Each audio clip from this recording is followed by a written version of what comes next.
Welcome to Fic Lab, the free library of your favorite fictions, fanfictions, and many more. Make sure to subscribe and be part of our family. Now let's begin.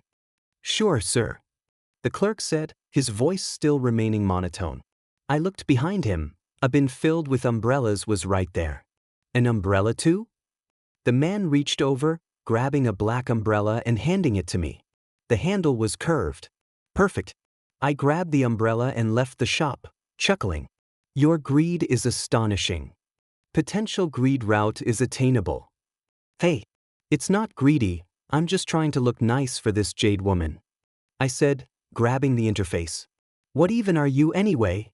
I asked, walking into an alleyway. Shit, forgot to buy pants. These will do, I guess, I said, referring to the black pants I wore. The belt was in good condition at least. I slipped out of my old clothes and put on the new ones. It fit quite nicely, I just had to adjust it a little. I put on my hat and left out of the alleyway, feeling like $1,000,000. Hopefully they have places where I can shower. I mumbled. As I walked by a bar, I saw a person get thrown out of the bar, the door breaking as well. And stay out, you vermin! A raspy voice yelled, a man with an apron on walking back into the bar.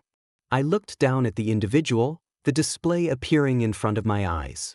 The person in front of you is unreadable. Like you, he is not from this world. My eyes widened as I saw the words. As I processed this, it began to rain lightly, the sound of it pattering on my hat. I looked at the person, my eyes widening even more. Wait, that uniform. I watched the person stand up. The uniform was a little roughed up. It was a school uniform. A white button-up with a black blazer over it and a yellow and green striped tie. He wore black slacks with it as well.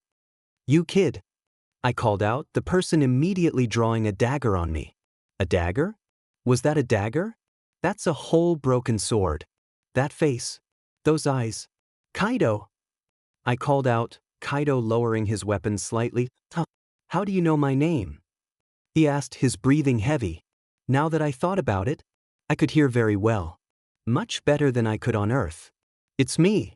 The guy you always called Martini Man back at the gas station when you walked back from school, I said, his eyes widening at my response. I cannot gauge anything about this person. You seem to know him, so I will leave it to you. The system displayed, disappearing once more. No way you're him. You look so small, and your eyes are weird looking. Kaido looked me up and down. I opened the black umbrella I had, raising my hand to shield him from the rain. I got shot and reincarnated into this body. Could this be considered reincarnation? I'm not sure. I rubbed my chin. What? You're not really starting life anew from birth, are you? Kaido asked, me shaking my head in response. Your meeting with Jade is in 20 minutes. Her location is in the upper city, specifically in the tower at its center. I looked at the display, then back at Kaido. Come on, let's find you some clothes really quick. I head back to the same place where I had gotten my original clothes. Luckily, the clerk was still hypnotized. Geez, how long does this last? Dude, what's going on? What happened to you? Kaido asked as I pushed him into the clothing section. Just hurry. I don't have all day. We've got somewhere to be, I said, Kaido nodding in response. Okay. He searched around the clothing sections. Kaido was a nice kid. He was 17.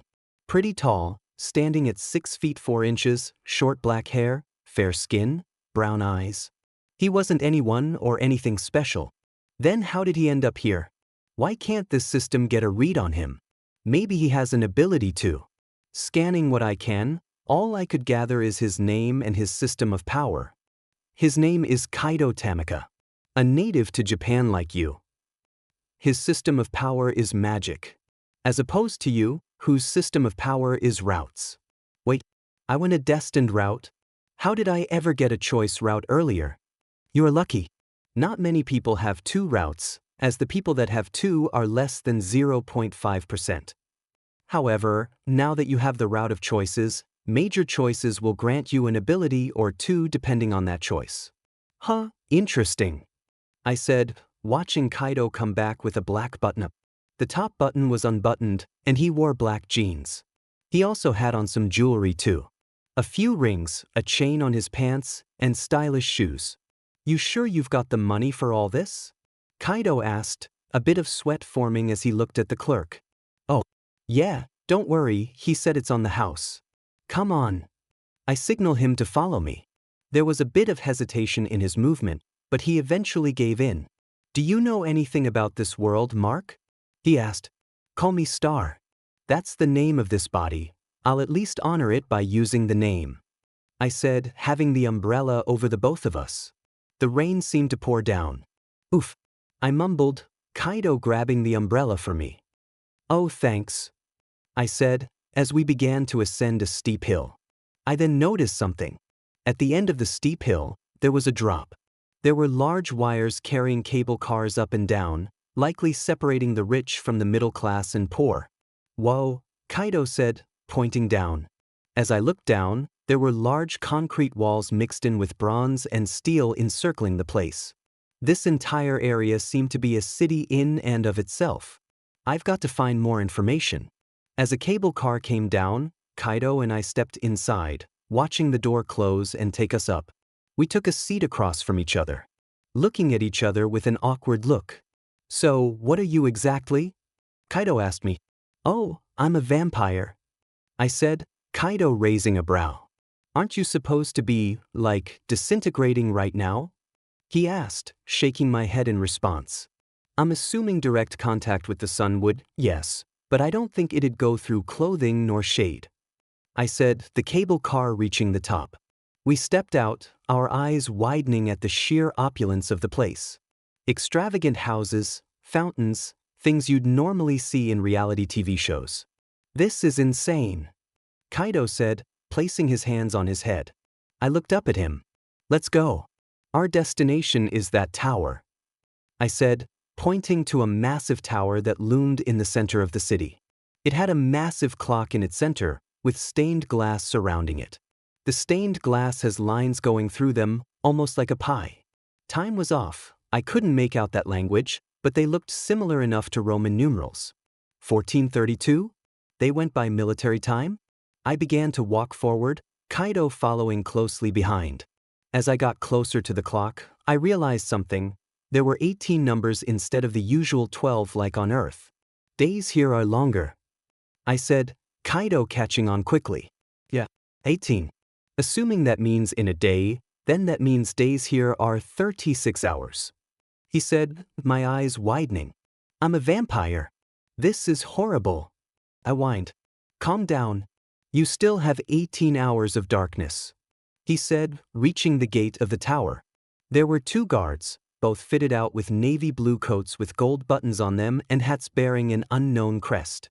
"State your purpose," the one on the right said, having his hand near the hilt of his sword. "I'm here to see Jade Carmine.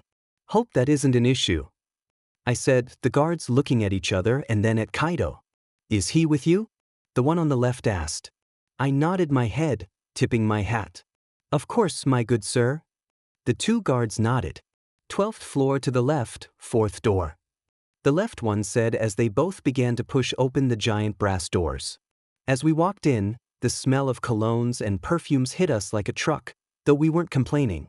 We ascended up a spiraling staircase, counting the floors as they went by. I believed this type of architecture seemed a bit odd. The stairs themselves were made of marble, with the railings and bars being made of gold and steel. Above, there was a massive chandelier hanging overhead where the peak of the tower was. Once we reached the 12th floor, we reached the 4th door. Me and Kaido gave each other a look before nodding, with me reaching forward and knocking twice. "Enter," a stern voice called out. I entered first, with Kaido following behind me. In front of us, behind a dark oak desk, sat a woman, her long green hair and same-colored eyes her most prominent features. "Greetings, Star Black." 3. A new job. Kaido and I stared into the eyes of Jade. I guess she liked how her name sounded. "Please, both of you, take a seat," she said, waving her hand over to 3 velvet-cushioned chairs in front of us. Me and Kaido took our seats in front of her, watching her neatly fold her hands. Kaido took a look around the room. The room smelled like a doctor's office, well sanitized and clean. There were various relics, weapons, animals, precious metals, and expensive perfumes. The walls were adorned with a maroon kind of wood with a yellow triangular pattern. Clearly they were painted on. There was a window that was closed behind her, more than likely to keep out sunlight. I am aware of your vampiric nature, Star. Awfully kind of you to keep the blinds down. So, what is it you want? I asked, tilting my head. I should be asking you that. She chuckled, leaning forward. I never expected you to bring a friend, but hey, the more the merrier. She grinned, sliding us both a piece of paper. You see, I sent one of my recruiters after you because I just love it when people have nowhere left to turn. She said, a predatory look forming. Sadistic much? Kaido said. Immediately I reached up and covered his mouth, chuckling nervously. He didn't mean that. I said, shooting him a glare. He rolled his eyes as I took my hand off his mouth. Jade looked at us, almost amused. It's nice to know you know your place so quickly. Jade then leaned back. Don't worry, I don't kill contractors. She had on a green dress with a belt wrapped around her waist. She wore a thin jacket over it as well. The dress seemed silky and plain, with no real colors matched in with it. I tilted my head. Contractors. You must be new, Star. She said, giggling. You two are going to be my hired assassins. Don't worry, I might be an elite, but I don't own a business. She said, standing up and putting both hands on the desk. How about it? Just sign the contract saying you'll adhere to me and me only. She said, tapping the piece of paper. What's the pay looking like? Kaido asked, narrowing his eyes. Of course. The pay. She reached under the desk, taking out a large pouch. Placing it down with an audible thud. 65,000 credits for the both of you. You can split it down the middle. I wasn't expecting Star to bring a friend.